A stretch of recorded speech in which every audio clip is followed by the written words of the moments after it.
Canal del Congreso, el canal de la Unión, presenta.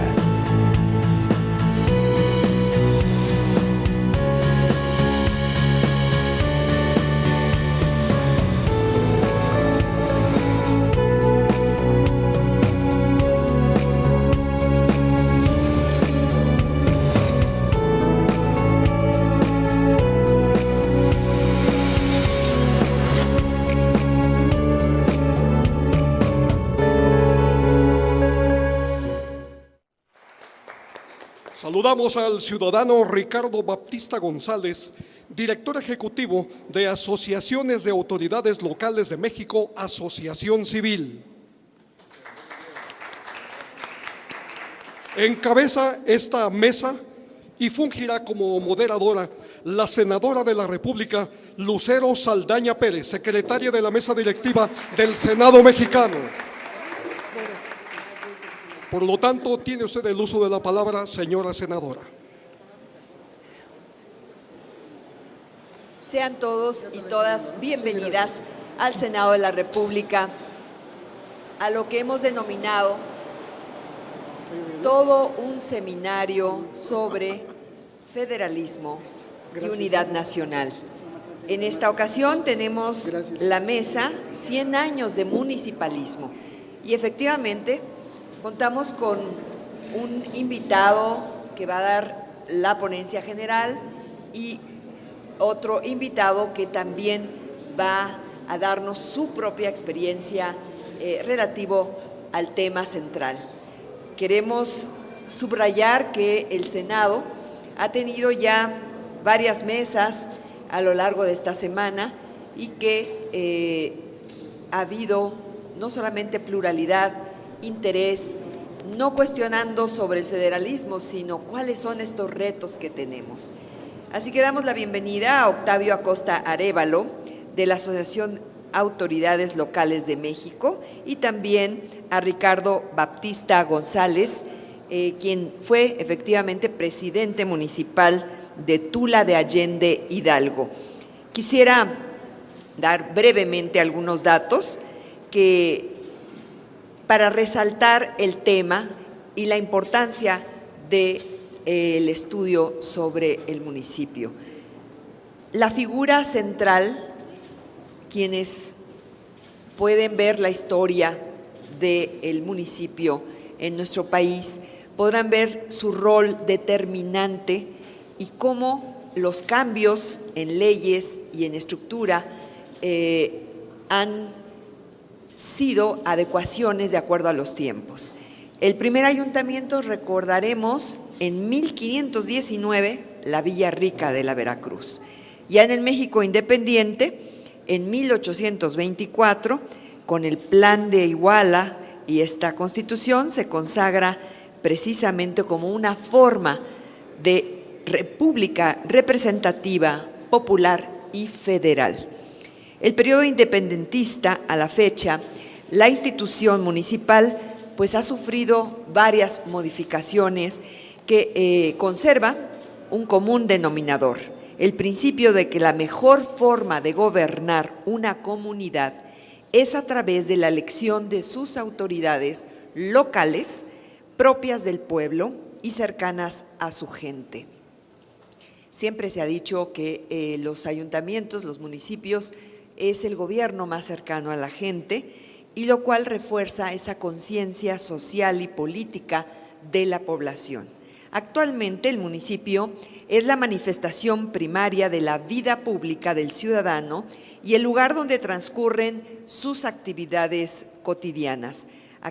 Este espacio de convivencia donde la vecindad de las familias genera necesidades y problemas particulares de diversa índole, que demandan una peculiar organización para su satisfacción. Dentro de esta circunscripción, el municipio desarrolla sus atribuciones constitucionales y atiende necesidades locales primordiales. Actualmente, el municipio está definido en la Constitución desde 1917 y el texto lo define como libre, base de una división territorial y de organización política y administrativa de nuestro Estado mexicano. Diversas reformas constitucionales han impactado la vida del gobierno municipal. Destacan la de 1983, la de 1998 y la del 99, que definen mayor precisión las competencias entre municipio y la garantía de su autonomía política, administrativa y económica. El más reciente cambio fue el aprobado por la legislatura 62, que establece la elección consecutiva para un periodo adicional y para el mismo cargo de presidentes municipales, regidores y síndicos, es decir, la reelección. Este cambio lo hicimos recientemente con la salvedad de que al no tener más de 4 años, si ya tiene 4 años de gobierno, aquí siempre y cuando el periodo del mandato de los ayuntamientos no sea superior a los 3 años. Hay algunos que están teniendo hoy en día, como en el caso del Estado de Puebla, cerca de 5 años por situación excepcional para acomodos precisamente de fechas de elecciones. En ese caso, por ejemplo, no operaría, pero siempre y cuando con esa salvedad no sea superior a los 3 años. Asimismo, destaco la reforma al artículo 108, aprobada este año, en la que se incluye a los integrantes de los ayuntamientos en el régimen de responsabilidades de los servidores públicos, lo que antes no existía, dentro de sus entidades federativas, por supuesto. ¿Cuántos municipios hay? Bueno, eso también ha variado e inclusive, bueno, pues puede variar a veces día con día. Hay el dilema de si debe haber más o debe haber menos. Generalmente las poblaciones siempre buscan un estatus superior. Se tienen alrededor de 2.441 municipios y 16 delegaciones del Distrito Federal. Existen grandes diferencias en el número de habitantes por municipio, en su extensión territorial, en el número de ellos en cada entidad. Y esto pues hace también necesario ver el análisis desde diferentes puntos de vista y factores. Estados con mayor número de los municipios, pues está Oaxaca, por supuesto, con 566, mi estado Puebla con 217, Veracruz con 212. Baja California y Baja California Sur solo cuentan con 5 municipios, Colima y Quintana Roo con 11, por decir algunos. Existen municipios o delegaciones que superan el 1,5 millones de habitantes, como Iztapalapa, en el distrito aquí federal, Ecatepec de Morelos, en el Estado de México, Tijuana, Baja California y también Puebla. Otros que tienen menos de 200 habitantes están como Santa Magdalena, Jicotlán, Santiago Tepetlapa y Santo Domingo Tlatlayapan. Índice de Desarrollo Humano, que es otro indicador importante para ver precisamente cómo está la calidad humana. El IDH superior a .9169 lo tiene la capital, el Distrito Federal. Además de San Pedro Garza García, en Nuevo León, y San Sebastián Tuxtla, en Oaxaca. En contraste, otros tienen un valor inferior a .5000, que son Cochuapa, El Grande, Patópilas, Chihuahua, Coicoyán de las Flores, Oaxaca, y Tehuipango, Veracruz. En los gobiernos municipales, destaco este dato, las mujeres constituyen apenas el 6.8% de presidentas municipales.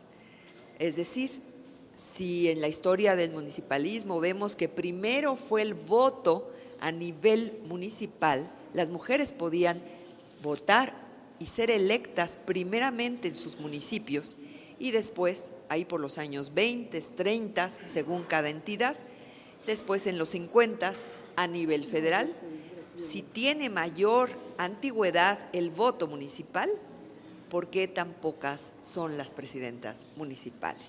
Entendemos que ha habido cuotas, pero a nivel plantilla de regidurías y síndicos, pero no en la titularidad. Entonces ese es un tema que algunas entidades no cuentan con mujeres tienen 0% de presidentas municipales, como Baja California y Quintana Roo, y 27.6% de quienes ocupan el cargo de síndico son mujeres.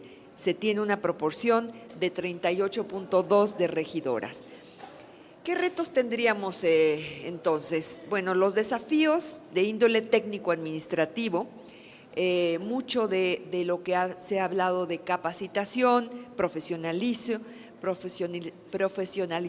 de los servidores públicos, la actualización de su marco jurídico vigente, particularmente referido al tema financiero y diversas cuestiones de carácter político, así como las necesidades aún no resueltas generadas por el contraste multicultural y por las marcadas diferencias en el nivel de ingreso y de bienestar social. Así que bueno, pues aquí hablaremos del tema y podemos incluir estos dos retos, que es asegurar la participación y corresponsabilidad de la sociedad civil, de la comunidad, en las decisiones fundamentales de los municipios, al ser el gobierno más cercano. Y transitar también, subrayo, a la paridad política, que hasta hoy casi el 7% de los municipios son presididos únicamente este porcentaje por mujeres. No obstante, hicimos la reforma para que la próxima elección del 2015, en el terreno legislativo federal, puedan incluirse 50-50 de candidatos y candidatas. Los municipios se encuentran aún muy lejanos a alcanzar esta paridad y puede haber progresividad, pero sí creemos que el tema de lo que viene a representar el concepto del municipalismo, pues vamos a dialogar con ustedes y habrá un procedimiento también posterior de preguntas y respuestas. Así que le damos la palabra primeramente a José Octavio Acosta Arévalo. Actualmente es miembro del Consejo Directivo de la Red de Investigadores de Gobiernos Locales de México, como aquí se señaló. Consultor en temas de administración, gobierno y fortalecimiento institucional. Banco Mundial, PNUD y diversos organismos. Secretario General de la Conferencia Nacional de Municipios en México hasta el 2012. Asesor de la Comisión de Desarrollo Municipal del Senado de la República, también del periodo 2009-2012. Director de Profesionalización y Capacitación del Instituto Nacional para el Federalismo y el Desarrollo Municipal del Gobierno Federal en México.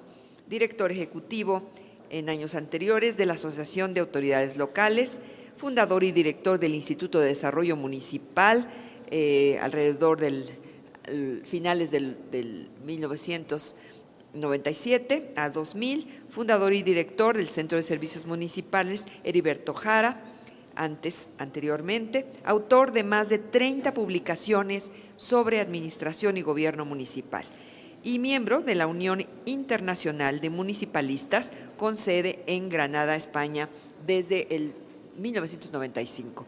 Bienvenido al Senado de la República, tiene el uso de la palabra.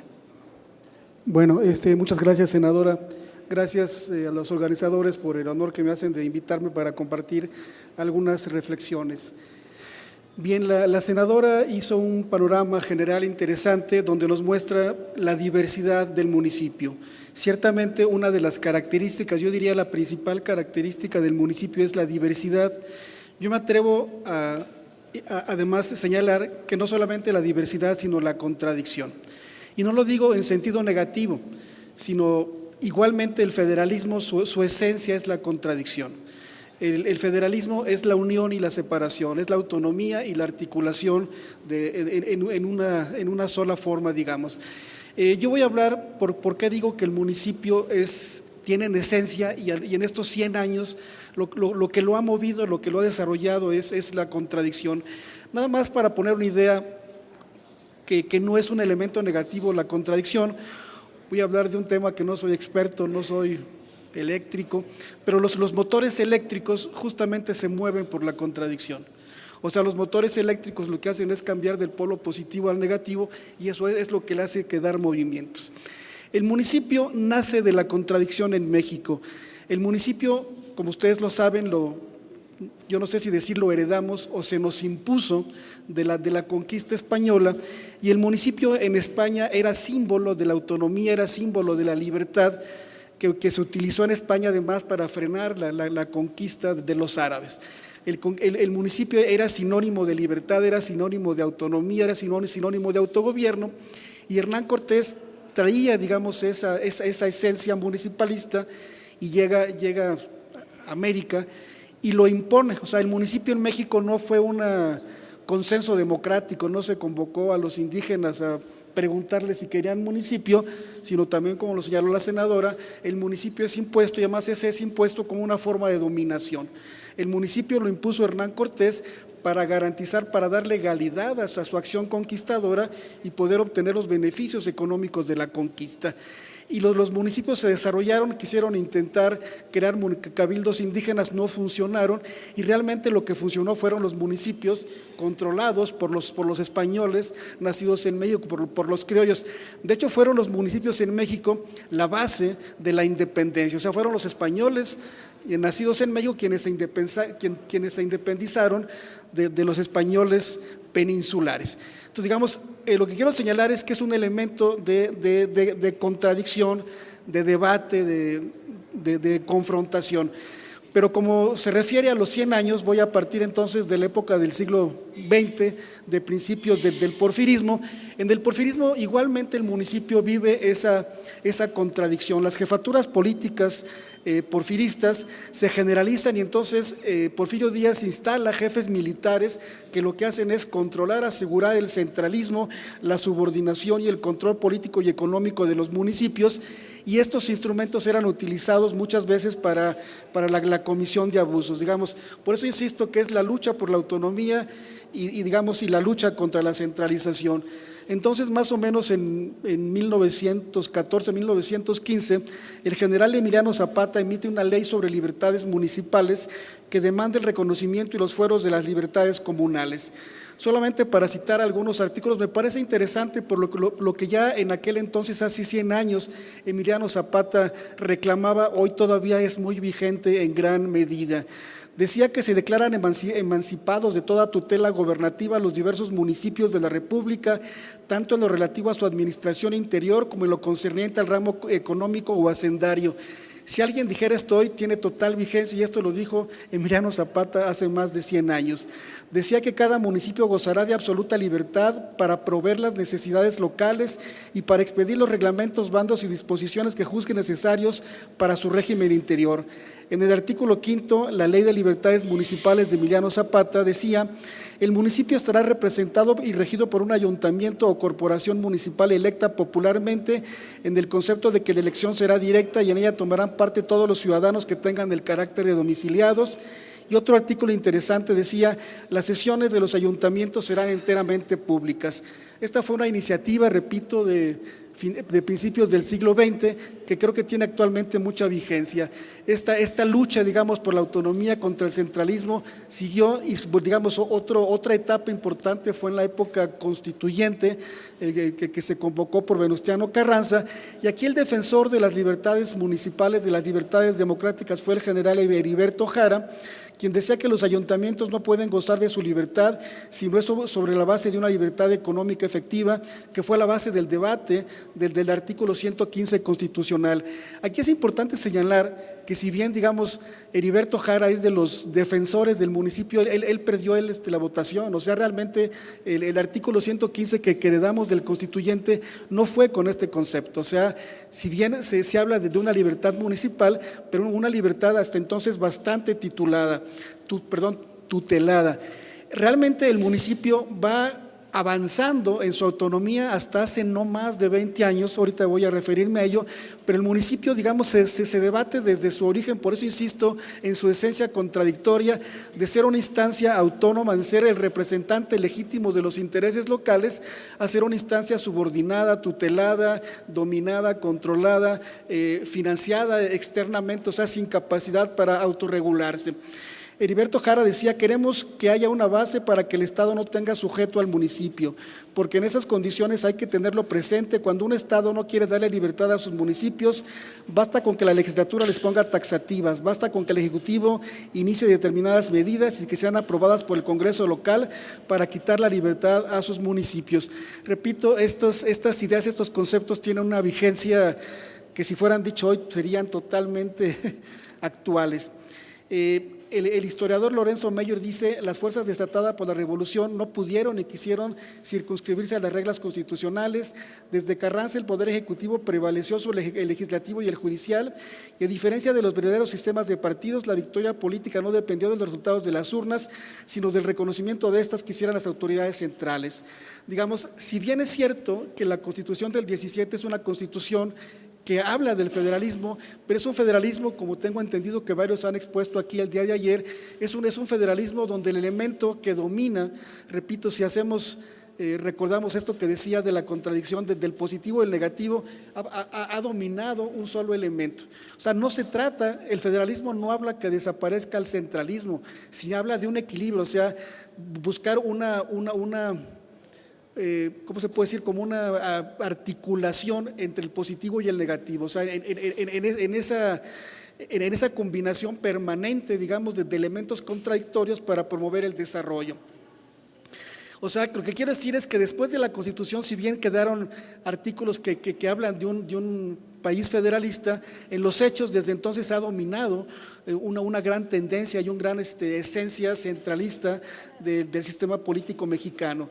Otra evidencia de esto es en 1928, con el fin de eliminar a la oposición en el DF, Calles promueve una reforma constitucional que tuvo como resultado la supresión del régimen municipal en el Distrito Federal y se encomendó al gobierno federal de su territorio al presidente de la República. Todavía a mí me llama la atención si caminamos por algunas calles del centro, vamos viendo hacia abajo y encontramos las tapaderas de las coladeras, dicen Ayuntamiento de la Ciudad de México. O sea, el gobierno de la Ciudad de México era un gobierno de ayuntamientos, era un gobierno electo, y esto se eliminó, esta fórmula democrática de elegir a las autoridades se eliminó en 1928, repito, vuelve a prevalecer, digamos, el régimen centralista. Estoy ahora sí que a grandes brincos, a grandes saltos. En 1983, en un contexto de crisis económica ya a finales del siglo XX, ustedes recordarán que las crisis económicas eran cíclicas, digamos, el país vivía una permanente crisis económica, llegamos a vivir inflaciones superiores al 100%. Yo me acuerdo que las informaciones oficiales decían la inflación este año va a ser de un dígito, porque la inflación era de 20, 30, 40, llegó a superar el 100%, y en este contexto de graves crisis económicas, de la caída del precio internacional del petróleo, de inflación, de desempleo, de la caída de los impuestos fiscales, repito, hay que ubicar dónde el contexto, digamos, de la reforma del 83, porque más bien la reforma del 83 obedece como a un intento de decir, a ver, ya la federación no puede, digamos, hacer frente a esta situación, pues vamos a pasarle parte de la carga, digamos, de sacar adelante las obligaciones del Estado. Entonces hay reformas, yo creo que desde la reforma del 83 son dos elementos los principales. Una reforma política es que cuando se crean hay una representación proporcional de los regidores, y una reforma económica que se transfiere, se le quita, de hecho la Federación, el Congreso Federal le quita al Estado la facultad para cobrar el impuesto predial y se la da a los municipios, repito, con la idea de poner a jugar, de poner a participar en la atención de las demandas sociales a los municipios y tener un elemento más como de poder hacer frente a esta crisis económica del 83. Esos años fueron importantes, los municipios, digamos, asumen un papel más protagónico, o sea, se llega a una suerte de, ¿cómo decirlo?, de agudización del centralismo. Ustedes recordarán en el periodo de Carlos Salinas de Gortari el programa de solidaridad, digamos, con una gran mercadotecnia, pero era la intromisión hasta la cocina, las facultades municipales que son agua, drenaje, pavimentación, alumbrado público, las hacía la Federación. O sea, inclusive, bueno, había anuncios muy bien hechos que reclamaban alumbrado público, que son facultades, que son servicios estrictamente municipales, los hacía la Federación. Entonces esto lo que hizo fue como, pues llevó una polarización de las contradicciones, y entonces se viene como una especie de oleada municipalista que tiene, digamos, en este contexto, pues su empuje. Hay una fuerte competencia electoral, el partido hegemónico pierde grandes municipios. En aquel entonces, por los 80s, la oposición en su conjunto, bueno, el PAN, el PRD no existía entonces, pero los partidos de izquierda, el Partido Comunista, el Partido Socialista, en conjunto no tenían más de 60 municipios, y pasan de 60 en la década de los 80 a los 90 a gobernar más de 500 municipios. Hubo un momento que la mayoría de las capitales eran gobernadas por la oposición. La oposición gana grandes ciudades, grandes espacios en el nivel municipal, y de hecho autores como Mauricio Merino llaman la revolución municipalista.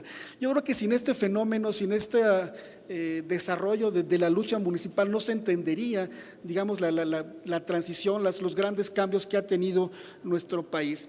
Digamos, como producto de este avance municipalista, en la década de los 90 nacen las actuales asociaciones de municipios, nace la Federación Nacional de Municipios, nace la Asociación de Autoridades Locales, nacen a la Asociación de Municipios de México, asociaciones más ligadas pues a los principales proyectos políticos PRI, PAN, PRD, pero digamos, pero se entienden como este auge. Ahí se reforma el artículo 105. Esto es importante, aquí hay una coyuntura, si no me equivoco, en el estado de Chiapas. El gobierno del estado le quita o le pretende quitar el registro civil a un municipio, si no me equivoco, Delicias, y entonces el municipio de Delicias, así es, Enrique, es Delicias, Chihuahua, presenta una controversia constitucional. Y por primera vez en la historia la Corte le da entrada a la controversia constitucional, y no solamente le da entrada a la controversia, sino que resuelve favorablemente al municipio, diciéndole que el Estado no puede quitarle, digamos, esta función de registro civil. Esto es interesante, más allá del caso de que si tiene o no el registro civil, es interesante porque en los hechos la Corte reconoce al gobierno municipal como sujeto político, como un actor de gobierno, porque antes de eso el gobierno municipal ni siquiera podía presentar una controversia constitucional, porque no era reconocido como un gobierno. Entonces, y yo me atrevo, pues ni siquiera a pensar, yo creo que a afirmar que todavía hoy por hoy funcionarios y autoridades, gobernantes, gobernadores de estados, funcionarios federales, siguen creyendo que el municipio es una especie de subordinado, de empleado, que el municipio debe obedecer al Estado, que el municipio debe obedecer al gobierno federal. Y la palabra no es obedecer, porque obedecer es una palabra que implica una subordinación, y el federalismo lo que implica no es una subordinación, el federalismo lo que implica es una coordinación.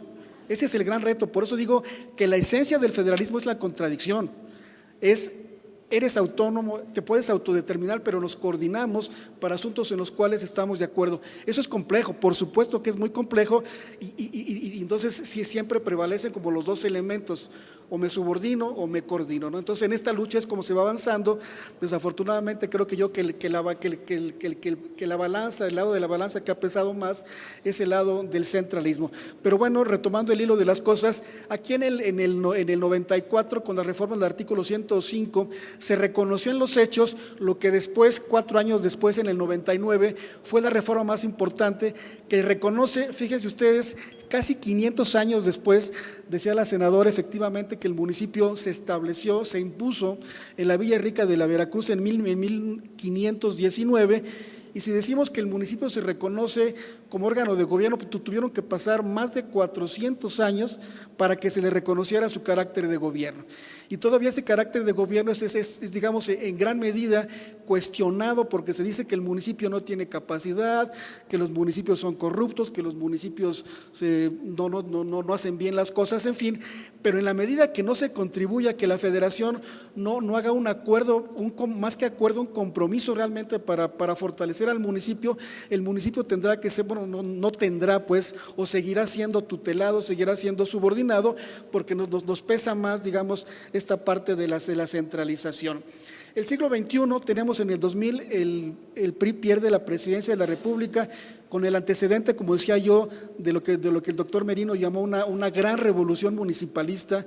Había, digamos, los municipios de oposición eran un gran número y tenían una gran fortaleza, se les reconoció su carácter de gobierno, se reconoció que pudieran presentar controversias, se presentaron muchas controversias, ganó muchas controversias los gobiernos municipales, y esto es un escenario para el que el 2001 se cree entonces el antecedente desde entonces de lo que es la Conferencia Nacional de Municipios de México. Aquí es importante señalar que la Conferencia Nacional de Municipios de México, cuando menos el proyecto, la iniciativa, la exposición, es anterior a la Conferencia Nacional de Gobernadores de la CONAGO. O sea, la CONAGO se formó después, con mucha más fuerza, por supuesto, pero digamos el proyecto de articularse de los municipios es anterior, digamos, en esta lucha, en este auge municipalista, los municipios dieron paso a avanzar en la constitución de un solo organismo nacional de los municipios.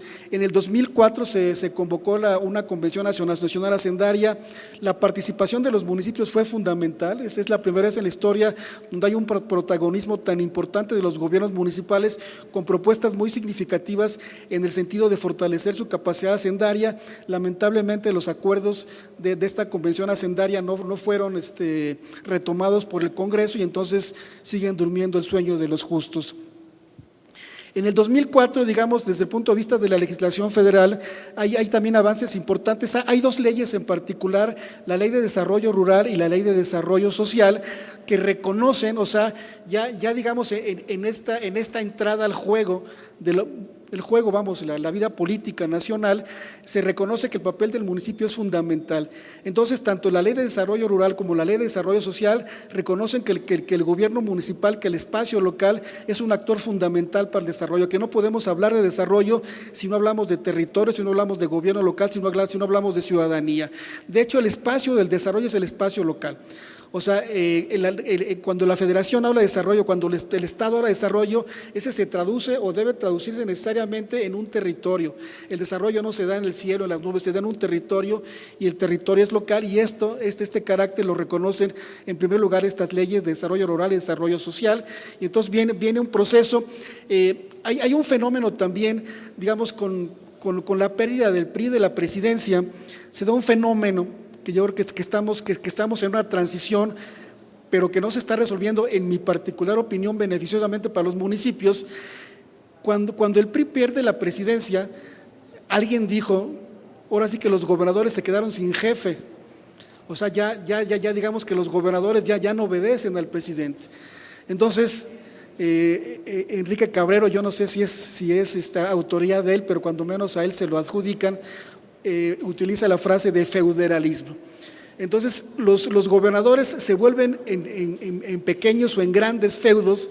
El presidente, en este caso, la mayoría de gobernadores siempre han sido priistas. El presidente panista, ni Vicente Fox ni Calderón, digamos, retoman o tienen la capacidad de ejercer, digamos, la influencia, la dirección o el control que tenía el régimen priista, y entonces eso digamos, lo que hace es como que perdón por la expresión, a lo mejor un tanto vulgar, pero como que les suelta las riendas a los gobernadores, que es un fenómeno que ahora, este nuevo sexenio que el PRI retoma, está volviendo, vamos, como establecer un acuerdo del modelo centralista, vamos, de controlar a los gobernadores, pero siempre, digamos, en esta lucha entre gobernadores y federación, quienes siguen pagando los platos rotos, quienes siguen siendo una instancia subordinada, controlada, sometida económica y políticamente, son los gobiernos municipales.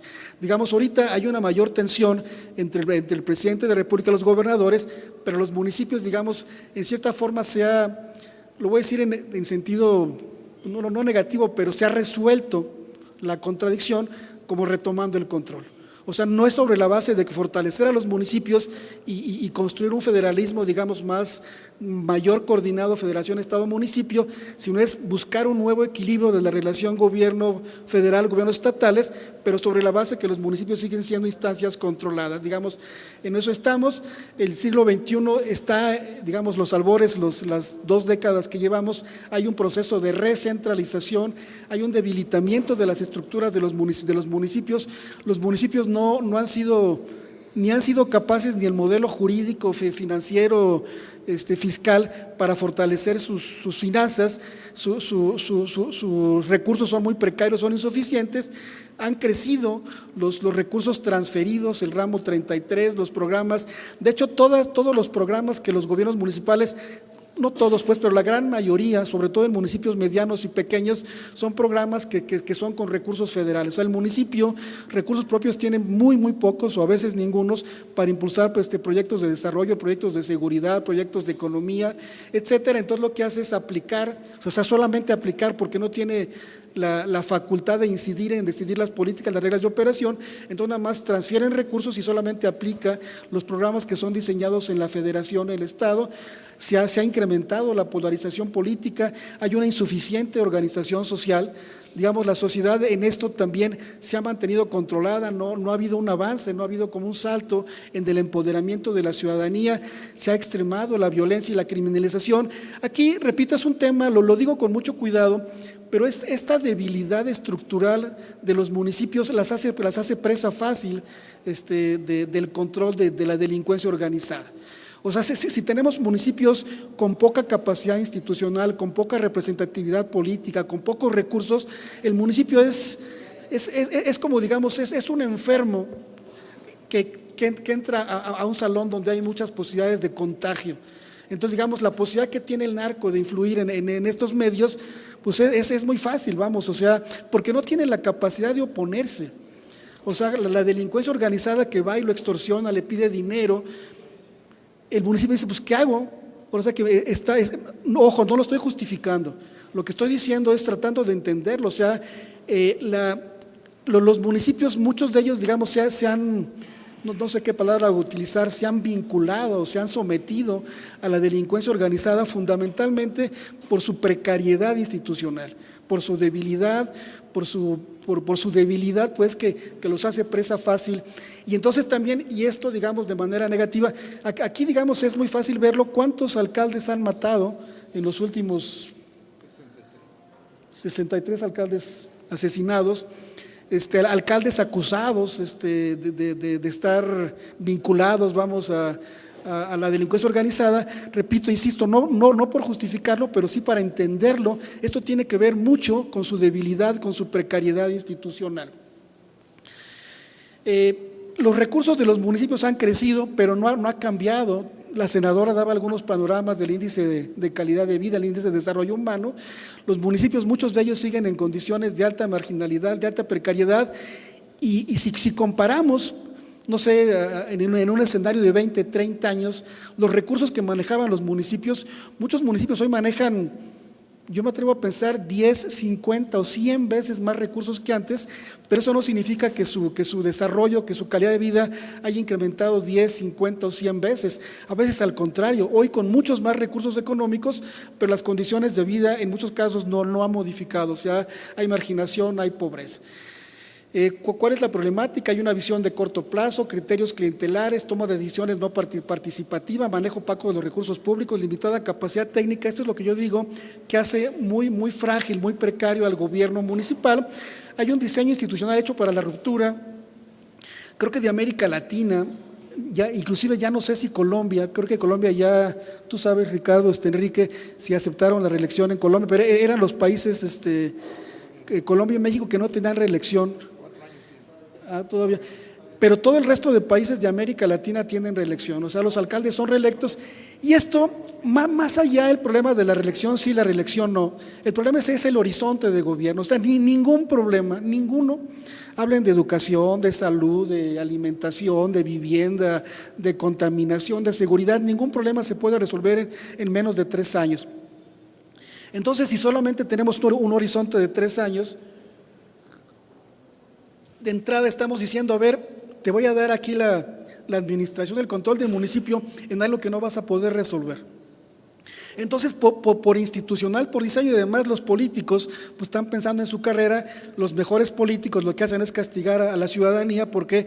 Porque si son buenos políticos están pensando en ser diputados, en ser gobernadores, y entonces dejan a su pueblo, y en 2 años, en 1 año, ningún problema de manera estructural va a poder ser resuelto, y entonces están condicionando a que la actuación de los municipios sea de tipo clientelar. O sea, solamente se responde a lo que la gente reclame con mayor fuerza.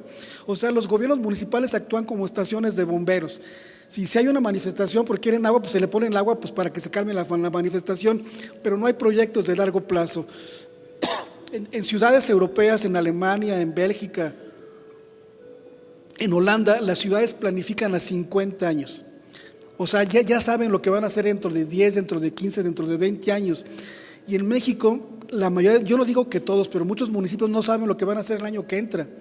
Hay programas exitosos, viene un gobierno distinto, y no hablo de partido, a veces hasta el mismo partido que cambia, porque no, esto era del gobierno anterior, esto ya no tiene que ver conmigo.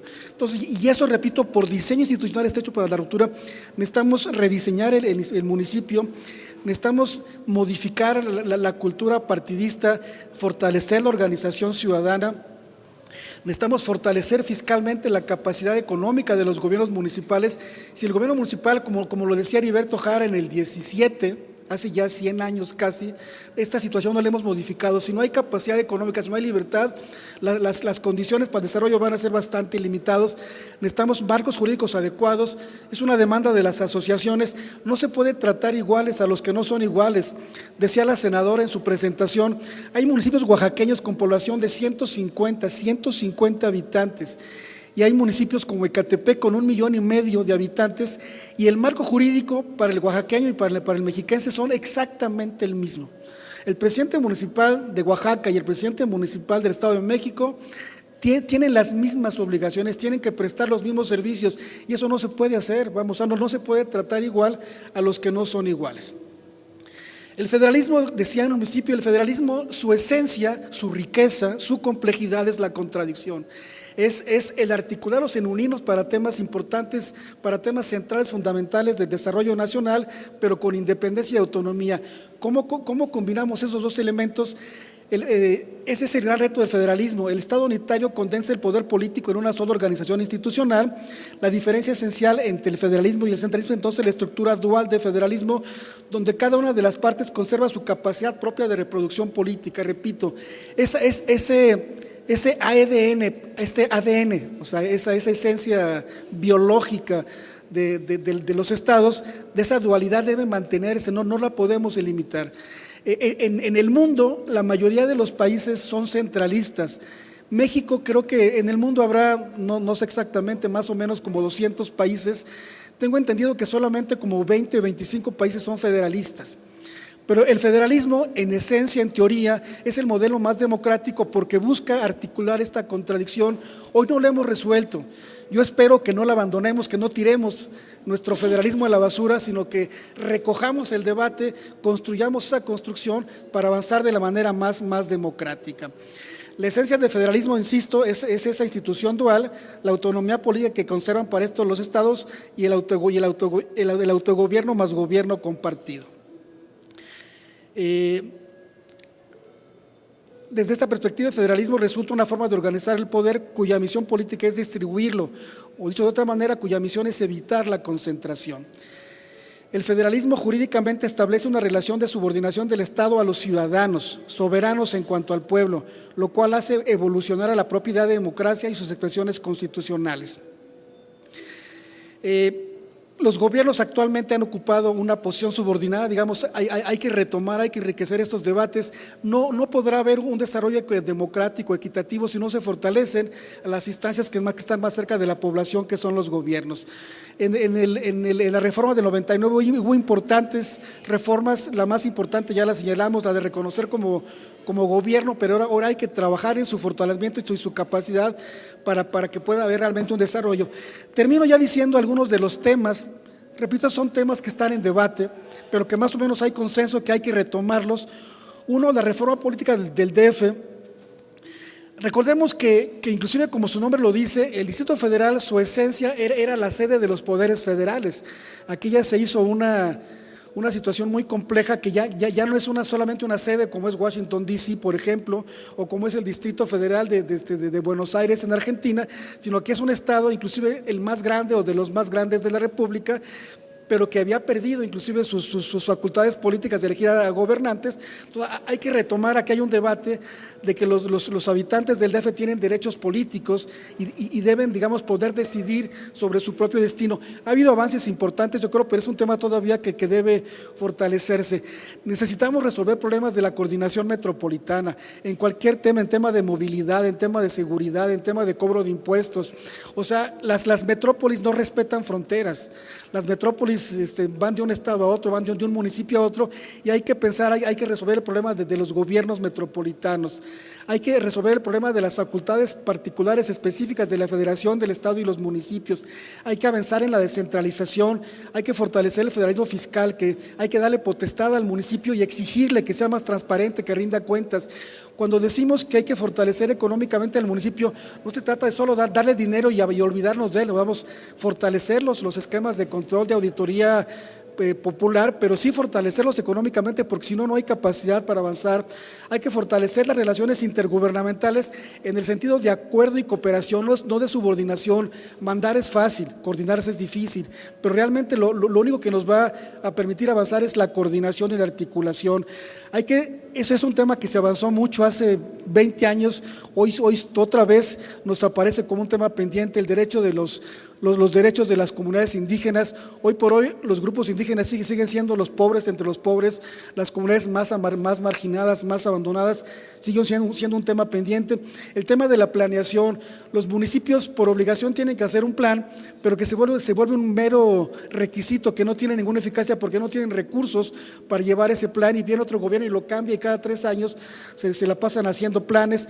Hay que fortalecer la organización ciudadana, hay que empoderar a la ciudadanía. Repito, hace rato decía que el tiempo y la participación son fundamentales para resolver los problemas, y en este caso los problemas solamente podrán ser resueltos si hay una participación ciudadana activa. Y finalmente también avanzar en temas de transparencia, de fiscalización, de control gubernamental de los gobiernos a manos de los ciudadanos. Son solamente algunos de los temas que siguen siendo vigentes. Necesitamos avanzar. Yo creo que el federalismo, decía una persona, es un regalo maravilloso que nos dieron nuestros legisladores originales hace muchos años, pero que lo tenemos todavía como envuelto, como los regalos de boda que no abrimos.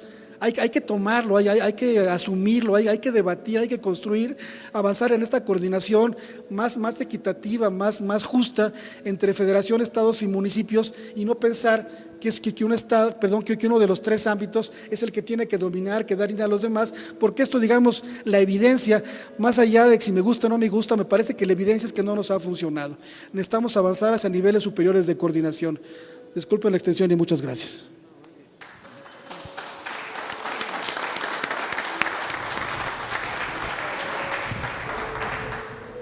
Realmente nos ha dado todo una serie de temas y habrá seguramente mucha inquietud, muchas preguntas, opiniones que agradecemos, valoramos el conocimiento, la experiencia, poder resumirla en poco tiempo. Así que muchas gracias por su valiosísima intervención en este seminario.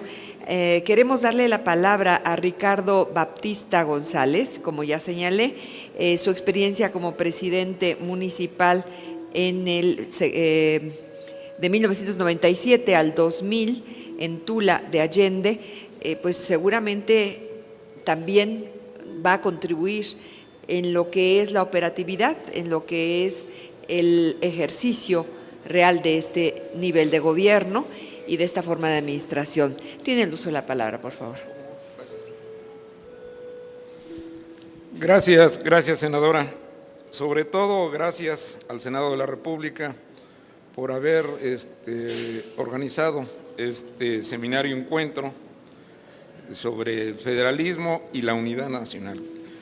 Y yo creo que es muy oportuno porque este país, efectivamente, tanto la introducción que usted hizo, senadora, como lo que ha planteado nuestro ponente, el maestro Octavio Acosta, tienen que ver de un gran vacío que hay o un federalismo incompleto. Y si nosotros también reconocemos que el Senado es el garante del federalismo, pues es el tiempo efectivamente que se retome, que se revise.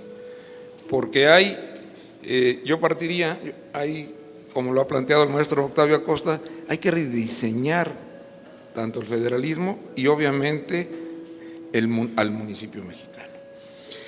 Yo diría que, para empezar, pues ha sido muy amplio lo que ha planteado aquí el maestro, porque decir 100 años de municipalismo, pues es tan amplio, es tan diverso, y son tantas etapas de la historia en México que cuando plantearon el nombre de este tema, de los 100 años de municipalismo, obviamente tiene que ver con la promulgación que hizo don Venustiano Carranza hace más de 100 años, o más bien va a cumplir 100 años el 25 de diciembre de este 2014, donde promulgó la primera ley municipal.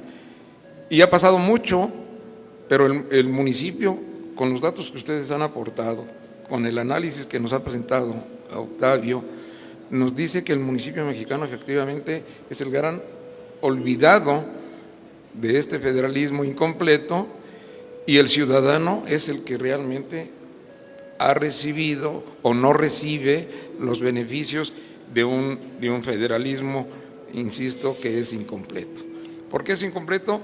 Bueno, evidentemente los artículos 39, 40, 41 constitucionales hablan del pacto federal, pero está excluido el municipio. El municipio no forma parte del pacto federal. Y esto es de entrada un problema que yo sé que ustedes van a revisar aquí en el Senado, que es la cancha natural para empezar a ver esta problemática, porque el municipio, y lo han dicho bien, es donde vive la gente, es donde se desarrollan todas las actividades. La gente no vive en la federación, la gente tendrá el domicilio en algún estado, pero la gente vive en los municipios. Las comunidades, las colonias, los barrios, las rancherías están en los municipios. Y el municipio mexicano, con ese diseño o impuesto o aceptado así a lo largo de la historia, pues hoy está en una situación de debilidad. Y esta debilidad debiera ser punto de partida para fortalecerla. Y lo que hoy está pasando es que no hay una visión de Estado para fortalecer al municipio, y este es un gran problema. Yo les pongo, por ejemplo, les comento, por ejemplo, lo que significó esta etapa que aquí se habló de la alternancia en el poder. Ciertamente hasta antes de 1988, solo algunos puntitos, 50, 60 municipios en el país, no eran gobernados por un solo partido, el partido que fue hegemónico. Y obviamente no impactaban, no incidían en una verdadera alternancia y sobre todo en un desarrollo de los municipios. 1988 marca un parteaguas, hay el inicio de una transición democrática. La alternancia efectivamente inicia en los municipios, porque es ahí donde partidos diferentes al que gobernó más de 70 años empiezan a ganar. Y las gubernaturas, que también eran de un solo partido, es hasta 1992, en Baja California, cuando llega el primer gobierno diferente al PRI que gobernaba. Y obviamente en el 2000 viene la alternancia en el gobierno federal con la llegada de los gobiernos del PAN. Y esta transición democrática que hoy decía el maestro Basabe antier en la primera conferencia magistral de este seminario, pues que está trunca, y nosotros consideramos que sí, porque al ciudadano común y corriente, que es el que nos debe de interesar todo esto, lo que aquí se está planteando y de lo que le entendemos como punto de partida será aquí en el Senado, ¿en qué le beneficia? Primero, y si entiende qué es el federalismo, y en qué le beneficia la alternancia o la democracia. Decía Basabe que hoy los temas de federalismo y centralismo están encontrados, y democracia están encontrados. no están juntos, representan hoy cosas diferentes.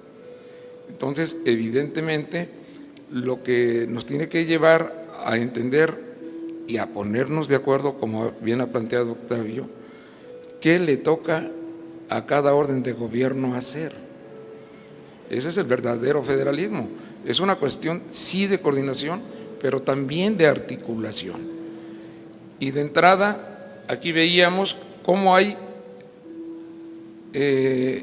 mucha materia prima de lo que se ha trabajado en federalismo, en la reforma del Estado, que son insumos para entender y de verdad empezar a revisar el federalismo y sobre todo entender cuál es el papel de los municipios.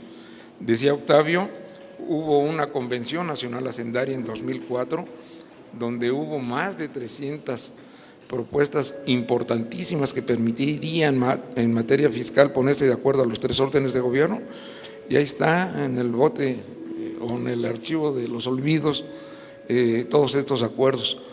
Hubo la famosa CENCA en 2007, que hubo también compromisos para la reforma del Estado mexicano, donde se plantearon muchísimos aspectos de lo que debería el municipio hacer y lo que le tocaba al gobierno federal y a las entidades federativas. Y esto también ha estado olvidado. No hemos aprovechado lo que aquí se ha trabajado. Efectivamente, no hay que partir de cero, hay muchos insumos, pero tenemos que empezar por entender cuál es el papel del municipio. Por ejemplo, en el federalismo fiscal se dice que el municipio es mal recaudador. Lo es, pero hay que entender por qué. En principio, todos los impuestos de este país son federales, menos el predial. El predial es el único instrumento, el único impuesto que tienen los gobiernos municipales. Pero también ese diseño que ha planteado muy bien el maestro Acosta del modelo de municipio, hace que ningún municipio, ni aun los más ricos de este país, puedan vivir solamente de la recaudación del predial. Si todos los impuestos son federales, menos el predial, por eso hoy existe el sistema de convenios entre la Federación y los estados para la transferencia de los recursos, pero esto es insuficiente porque lo que aprueba aquí, o lo que aprueba la Cámara de Diputados anualmente en los presupuestos de egresos de la Federación, invariablemente todo el recurso que se aprueba baja vía las entidades federativas. Y eso es una verdadera complicación también para los municipios, porque hay, y perdón la palabra, hay el jineteo de los recursos, hay la retención de los recursos, hay la entrega tardía de los recursos, que no ayuda a que el municipio, a obras inclusive ya etiquetadas, las puedan sacar en tiempo y forma. Y esto lleva a revisar en esa parte, por ejemplo, el modelo de las transferencias federales y las transferencias estatales a los municipios.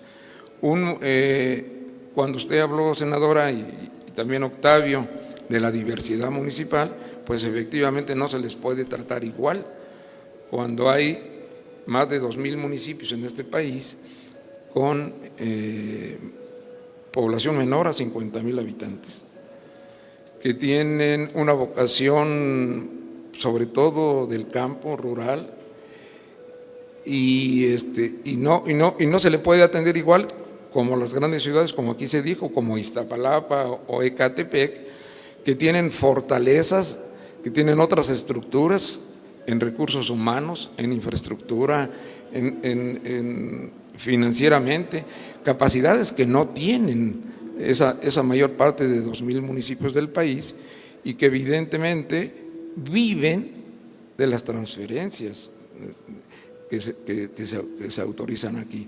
Entonces, si de por sí traen rezago ancestral en obras y servicios públicos los municipios en México, pues no se puede alcanzar ni cumplir las obligaciones de bienes y servicios que están obligados los presidentes municipales, los gobiernos, cuando hay la carencia económica, cuando no tienen la capacidad y municipios con tanta pobreza, sobre todo los indígenas, que a quién le cobran el predial cuando tienen tierras improductivas, cuando el abandono en el campo en muchas regiones es evidente, y cuando la gente no tiene empleo y no tiene capacidad, ¿qué impuesto pagará?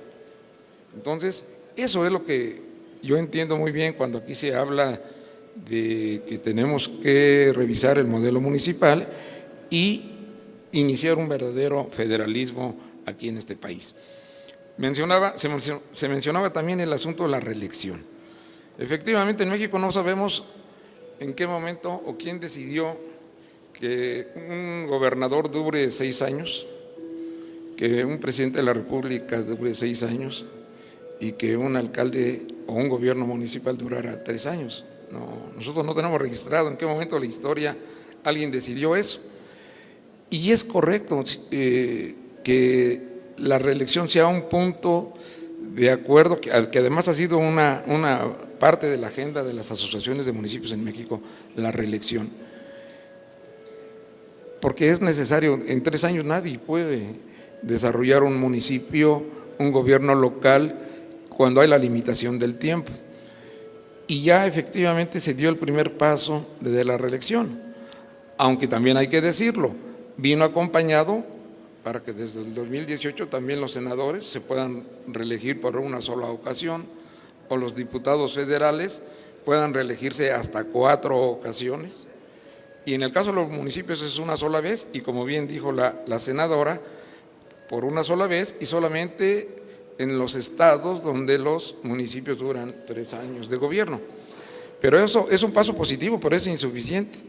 Si aquí ha marcado muy bien el maestro Acosta, si no viene acompañada la reelección municipal de mayor transparencia, de mayor rendición de cuentas, si no viene acompañado de mayores potestades, atribuciones y competencias, pues no le va a servir al ciudadano que su gobierno municipal le dure 3 o 6 años.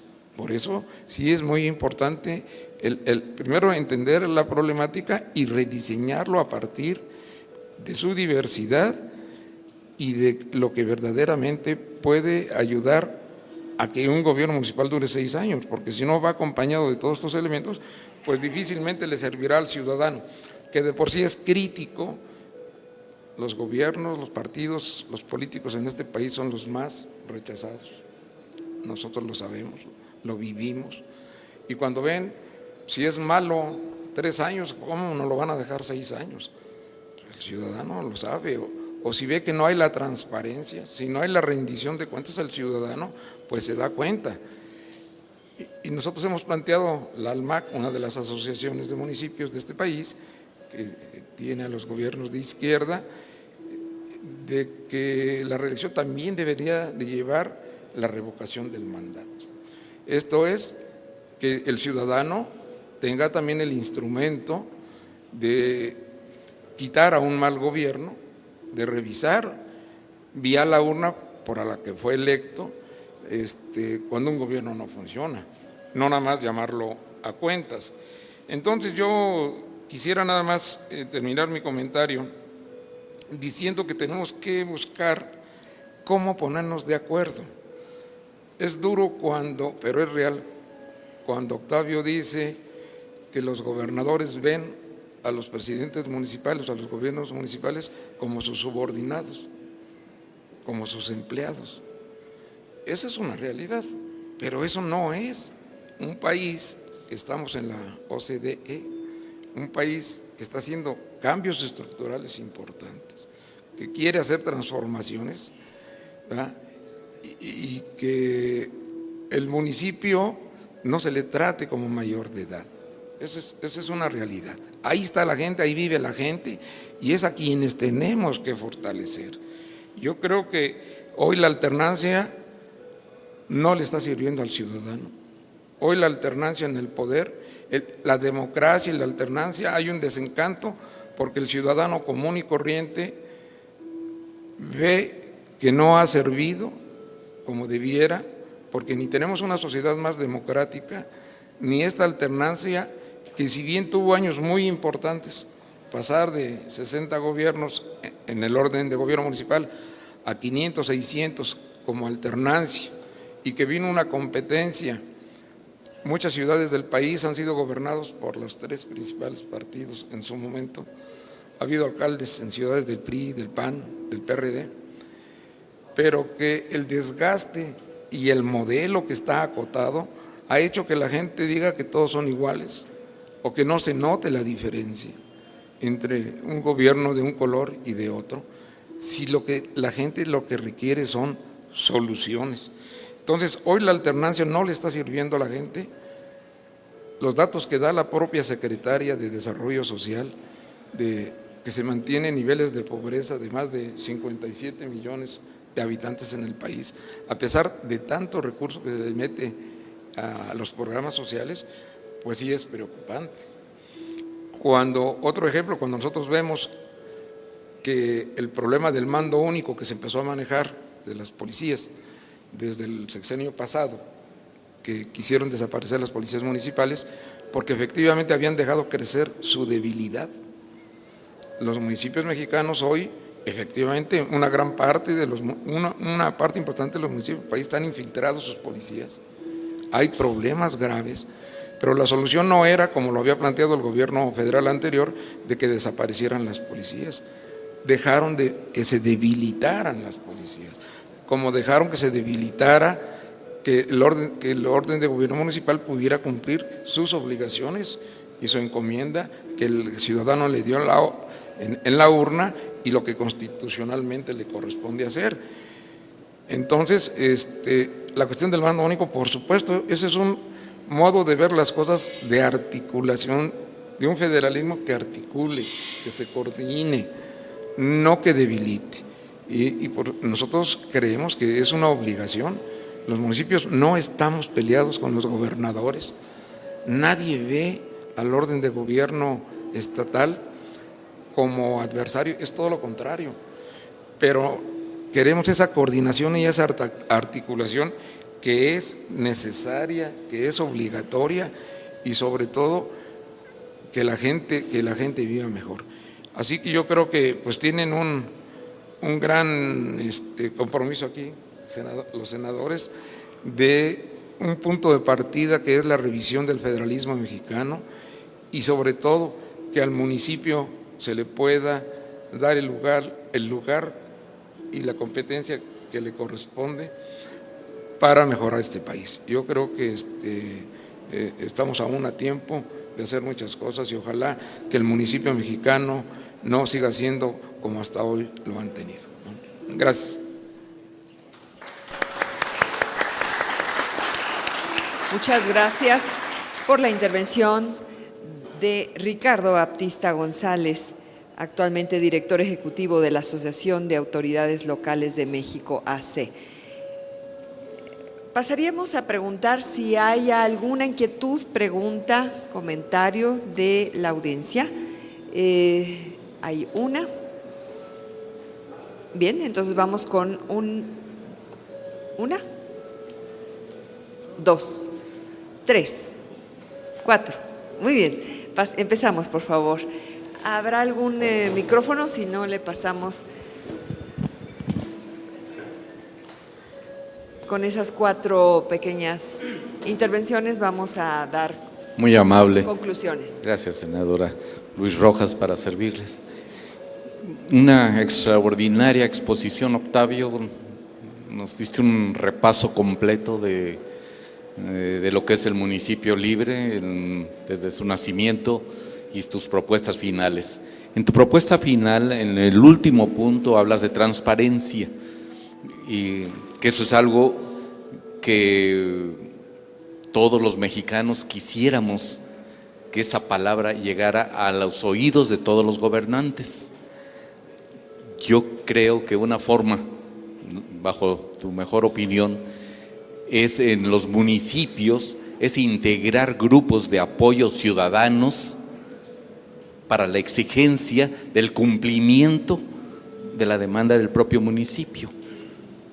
Pero el problema es que los presidentes municipales no permiten o no se dejan ayudar por el propio pueblo. ¿Qué alternativa podríamos tener ahí? Esa es una pregunta para Octavio. Para Ricardo, tu experiencia, mi querido amigo, es grande. Hablar sobre los apoyos económicos, sobre la interferencia brutal de los gobernadores ante los presidentes municipales es desastroso. Me tocó tener una experiencia, no fui presidente municipal, pero la viví en Coatzacoalcos cuando Armando Rotter, presidente municipal perredista, recibía apoyos de petróleos el municipio cuando gobernaba el PRI. Cuando llegó Armando Rotter a la presidencia municipal, Miguel Alemán recogió ese apoyo y se lo llevó a la gobernatura. Después había que pelearlo, se lo regresaron, pero eso es por falta de una definición política, por falta de reglamentos, de leyes, y a veces existen. Hoy los presidentes municipales parece que vienen a la Cámara de Diputados con la Comisión de Programación y Presupuesto, pero obviamente los diputados, según la prensa, pues actúan bajo un moche. ¿En dónde está la transparencia? Por eso les digo, esa palabra transparencia es una hermosa palabra. Ojalá que todas nuestras autoridades federales, sean legisladores, sean del Poder Ejecutivo, nos las grabáramos profundamente y que los mexicanos exijamos el cumplimiento de esa palabra, transparencia. Y tú, ¿qué podríamos hacer contigo, Ricardo, para mejorar esa relación gobernador-presidente municipal? ¿Qué es lo que hay que hacer? Porque eso lo vivimos en toda la República, ese pleito y esa subordinación, o el concepto que tiene el gobernador de la subordinación del presidente municipal ante él. Muchas gracias y excelente exposición de los dos. Muchas gracias. Vamos a hacer las preguntas en bloque para que las respuestas también sean muy comprimidas. Estamos hablando aquí un poco más atrás. Buenos días a todos. Felicitar al Senado por la apertura de estos foros sobre el federalismo. Ojalá se pudieran hacer más foros como estos para nutrir e invitar a más organizaciones de la sociedad civil a que de veras podamos aportar algo para fortalecer el federalismo. Felicitar también a los ponentes en esta ocasión por la intervención. Es loable la participación y bueno, decirles que a 100 años de municipalismo en México, pues no da mucho gusto de que muchos municipios, 400 de ellos de los 2.400, más, números menos, se encuentren en esa pobreza, en esa miseria extrema. Y sobre todo a 190 años de la promulgación de la primera Constitución de 1824, en que un grupo de liberales planteó, bueno, encabezados más o menos Gómez Farías, Ramos Arizpe y muchos patriotas de aquella época que plantearon esta federación. Ramos Arizpe, las ideas era de hacer una federación fuerte con estados fuertes, libres, soberanos y autónomos, cosa que a 190 años pues vemos que los resultados en el municipio libre, en el artículo 115 constitucional, pues no se han hecho realidad. Vemos todavía mucha miseria, mucha disparidad entre las regiones norte y sur del país. Parece muchas, en algunas ocasiones, y centro, que estamos hablando de dos Méxicos. Hay gente olvidada en algunos estados muy pobres, en las serranías, que no conocen nada de lo que son los avances que tienen las grandes ciudades o no les llega lo más indispensable. Entre ellos, pues los municipios que no reciben las aportaciones suficientes de esos fondos a los que tienen derecho. No es alguna pregunta que les quiera hacer, pero yo creo que es es una síntesis muy corta de lo que yo pienso y de que, bueno, de que se están haciendo esfuerzos, se vienen haciendo muchos esfuerzos por darle esa libertad, esa autonomía al municipio libre, a los estados, cosa que a partir de todas las adelantos y retrocesos que ha tenido esta nación, desde las luchas que se dieron por ser un México libre hasta la fecha, yo creo que se han dado avances, pero el federalismo retrocede.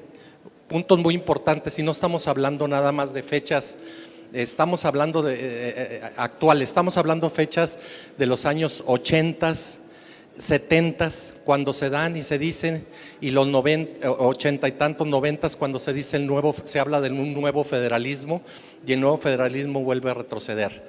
Creo que en esta ocasión, para mi forma de ver, como no muchos así lo ven, las reformas actuales, las reformas que se están implementando y que gracias a los acuerdos que se han tenido entre los tres poderes, ojalá que logremos un México más justo y que esos municipios que viven en la miseria, en la pobreza, tengan una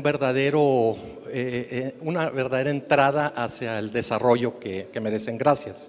Muchas gracias por el comentario. El compañero, ¿quién nos había levantado la mano? ¿Sí? ¿Usted? Sí, sí, adelante. Sí, muy buenos días. Enrique Valenzuela, sus órdenes, la Comisión de Desarrollo Municipal. Primero que nada, felicitarlos, saludarlos. Es un privilegio saludarlos aquí, escuchar a Octavio con tanta maestría, que tiene dominado el tema tanto de la historia como de los retos que tenemos pendientes para la federación y para los municipios en particular.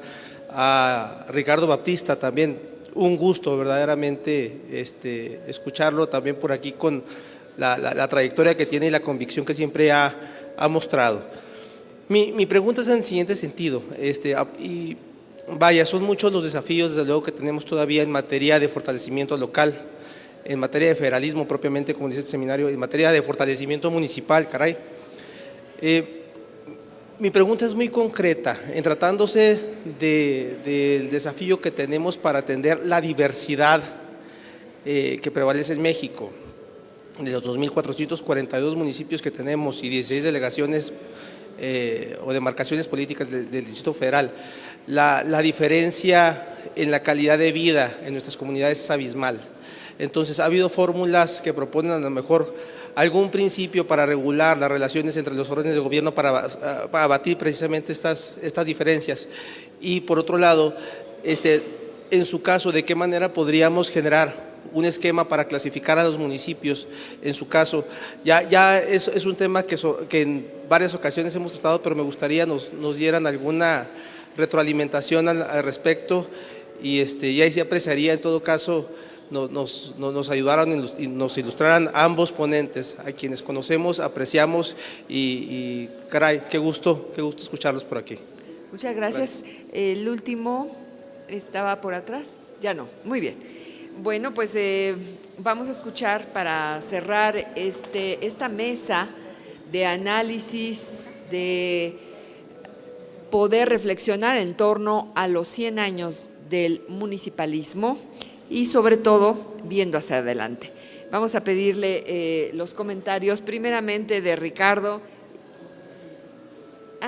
Perdón, ¿quiere el micrófono? Bueno, entonces empezamos con Octavio, por favor. Muchas gracias por sus comentarios. Pues rápidamente, señor Rojas, estoy de acuerdo. La transparencia, la rendición de cuentas, que son cosas distintas, debe ser una condición, pero para que se logre yo creo que no va a ser un regalo de los gobernantes, sino debe ser una exigencia que demande la población, y eso requiere la organización, requiere la participación, requiere la organización. No me refiero a solamente a cuestiones de presiones, manifestaciones, me refiero a una organización, una demanda que la ciudadanía utilice, haga uso de ese derecho. Lo que pasa es que yo creo que como ciudadanos no hacemos uso de ese derecho y como cualquier órgano que no utilizamos se atrofia. Entonces yo creo que requiere que la ciudadanía avancemos en la organización y hagamos ejercicio cotidiano de ese derecho, pero estoy básicamente de acuerdo. Y Enrique, pues ahora sí que tú eres parte de este debate, nos la pones difícil, podríamos organizar otros eventos como este para discutir el tema. Federalismo es lo contrario a unitarismo, a homogeneidad. O sea, federalismo implica diversidad, implica articulación. Entonces yo creo que en esencia debe reconocer la diversidad de los municipios.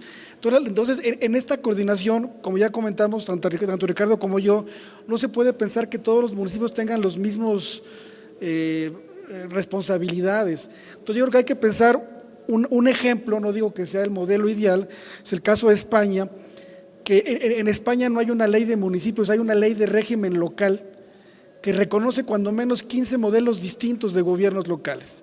Y las competencias municipales las asumen los municipios de acuerdo a su capacidad.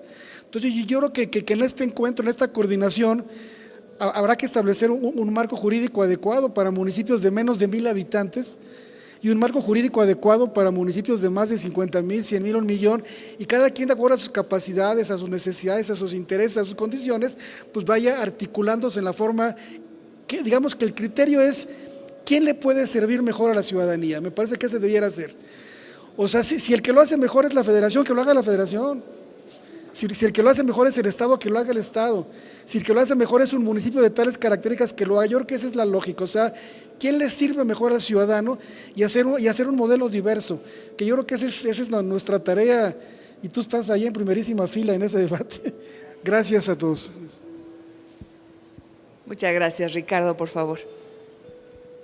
Sí, cómo no, gracias. Bueno, yo agradezco las palabras y los conceptos de quienes han intervenido en las preguntas. Yo diría, bueno, en primer lugar, el compañero Rojas sí plantea algo que es una realidad.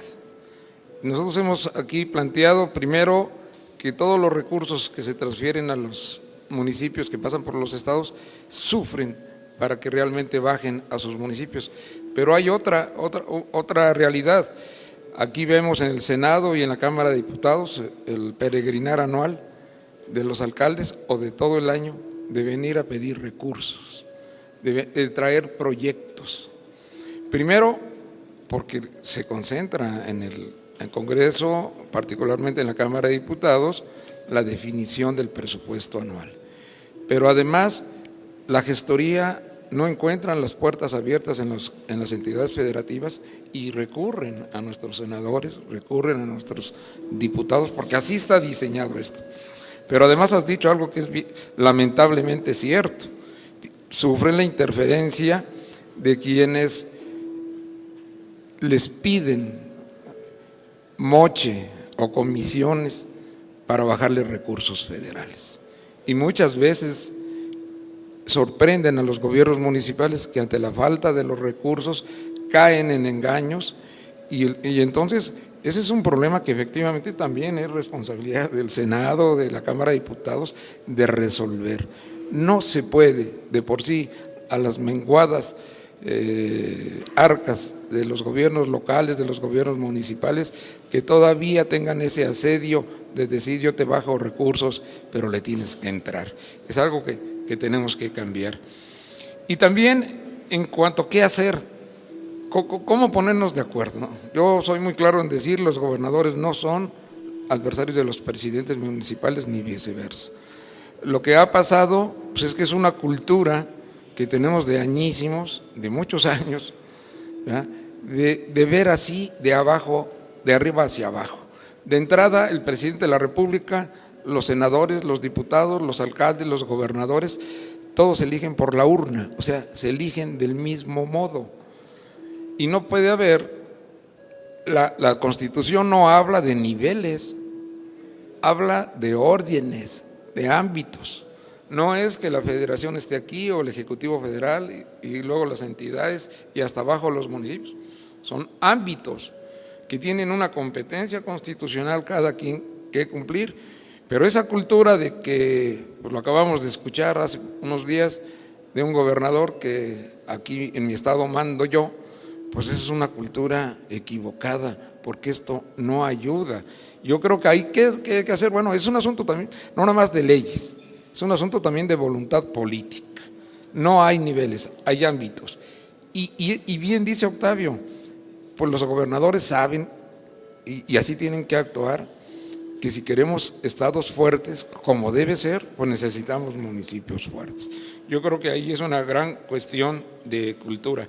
Y yo terminaría diciendo, efectivamente, por ejemplo, el 115 constitucional, que es quien regula, quien tiene el marco jurídico del actuar de los municipios mexicanos, pues no está reglamentado, ni siquiera está reglamentado, y ese es otro pendiente, senadora, que tenemos de reglamentar el 115 constitucional. Y la verdad, con lo que aquí hemos planteado, sobre todo lo que ha planteado el maestro Octavio Acosta, sí necesitamos rediseñar el municipio. Si algo se requiere en este país de reformas estructurales, pues es el municipio, porque es pues donde vive la gente, ¿no? Gracias. Muchas gracias. Verdaderamente creo que este tipo de reflexiones no quedan en el aire, porque nos permiten el poder planear lo que sigue, y ese es el sentido también del Senado. Ustedes han oído, en paralelo está una sesión iniciando, estamos teniendo diversas actividades, diversas comisiones, y este evento, bueno, pues no sustituye al trabajo legislativo, sino complementa el trabajo legislativo. El estar hablando de federalismo cuando se ve que puede haber contradicciones entre los extremos, aquí se ha aclarado. Si lo conceptualizamos como el articulador y el coordinador, bueno, pues vemos esa parte fundamental de rol que significa este principio del federalismo. Efectivamente, entre tener conceptos y cómo operan esos conceptos en la realidad. Contrastes entre quién hace los servicios, quién los ejecuta, contrastes y controversias entre cómo se coordinan, entre si es solo territorio, si es población, si son lo que entre comillas podríamos denominar feudos, si genera desarrollo por sí o simplemente aplica los recursos. En fin, aquí hay propuestas muy interesantes sobre un marco jurídico para una planeación a largo plazo, donde pues tengamos con incorporación de las circunstancias de la metrópoli, de la movilidad, de las grandes capitales, de las zonas marginadas, el tema de los impuestos, del concepto de descentralización, que más que concentración, la potestad, la transparencia, los grupos vulnerables sobre todo, el concepto de ciudadanía, que finalmente se ha criticado el avance o la correlación de democracia con el bienestar social.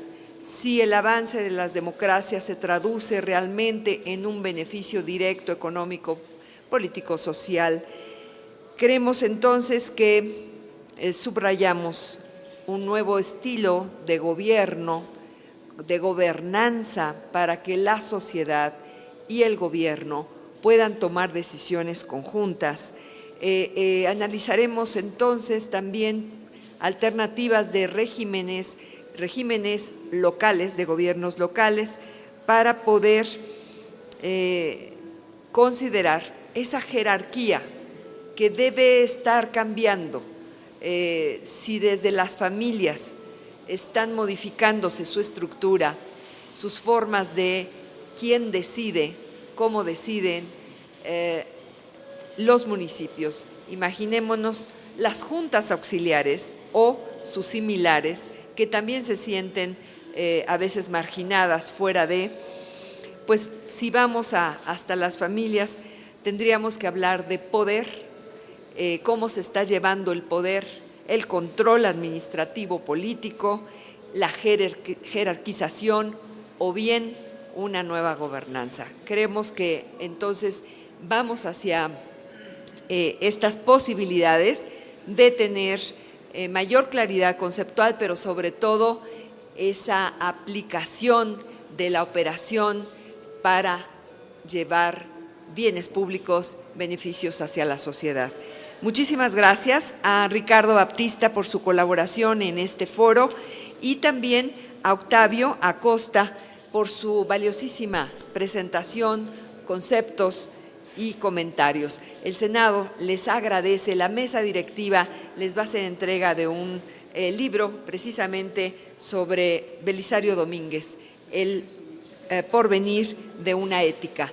Muchísimas gracias por su interés en estos temas. Muchas gracias a la senadora Luz Saldaña Pérez por haber moderado esta mesa muy interesante. Muchas gracias. Canal del Congreso, el canal de la Unión, presentó.